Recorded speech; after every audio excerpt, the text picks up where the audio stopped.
விவசாய நண்பர்கள் அனைவருக்கும் வணக்கம். இந்த வீடியோ பதிவுல நம்ம எதை பத்தி பார்க்க போறோம் அப்படின்னா, மாங்கு மரம் வச்சிருக்க விவசாயிகள் அதிகமா பயன்படுத்திட்டு இருக்க இந்த கல்தர் அப்படிங்கிற மருந்து மாமர விவசாயிகளுக்கு எல்லாருக்குமே தெரியும். இதை வளர்ச்சி ஊக்கியா பயன்படுத்துவாங்க மாமரங்கள்ல. இப்போ இந்த தோட்டக்கலை துறையில இருந்து என்ன ஒரு அறிவிப்பு சொல்லியிருக்காங்க அப்படின்னா, மாமர விவசாயிகள் இந்த கல்தர் அப்படிங்கிற மருந்தை பயன்படுத்துறத தவிர்க்கணும் அப்படிங்கிறத சொல்லியிருக்காங்க. இது எதுக்கு அந்த மருந்தை பயன்படுத்தக்கூடாது அப்படிங்கறத இந்த வீடியோல பார்க்க போறோம். அதுக்கு முன்னாடி மறக்காம சர்ப்ரைஸ் பண்ணுங்க. இந்த கல்தர் அப்படிங்கிற மருந்து பாத்தீங்க அப்படின்னா பாக்லோபியூட்ரோசோல் அப்படிங்கிற கெமிக்கல் இந்த மருந்துல இருக்கு. சோ இந்த மருந்தை தயாரிக்கிற நிறுவனம் வச்ச பேரு தான் இந்த கல்தர் அப்படிங்கிற பேரு இந்த மருந்துக்கு. இது வளர்ச்சி ஊக்கியா விவசாயிகள் மாமர விவசாயிகள் பயன்படுத்திட்டு இருக்காங்க. இதை பயன்படுத்துறப்போ பூக்கள் அதிகமா வரும், அதே மாதிரி பழங்களும் நிறைய வரும், மகசூல் அதிகமா இருக்கும்.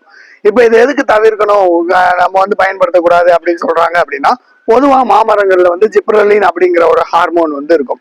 இந்த ஹார்மோன் தான் மரங்களோட இலைகள் மற்றும் கிளைகள்லாம் வளர்றதுக்கு இந்த ஹார்மோன் ரொம்ப முக்கியமானது.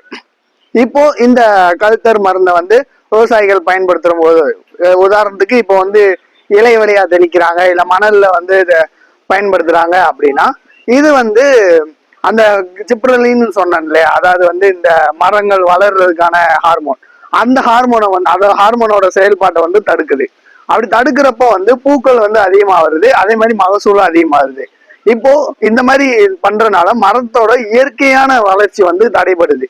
நமக்கு மகசூல் மட்டுமே அதிகமா வரும், ஆனா மரங்கள் எந்த அளவுக்கு இருக்கோ அந்த அளவுக்கு மட்டும்தான் வளரும்.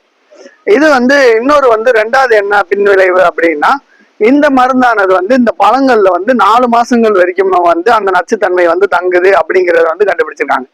இந்த 2 காரணத்தினாலேயும் தான் விவசாயிகள் மாமர விவசாயிகள் இந்த கல்தர் மருந்தை பயன்படுத்தக்கூடாது அப்படிங்கறத தோட்டக்கலைத்துறை அறிவிச்சிருக்காங்க. இன்னும் இந்த கல்தருங்கிற மருந்தை பயன்படுத்துறப்போ மகசூலும் அதிகமா இருக்கும், நமக்கு அதிக காய்களும் வரும்.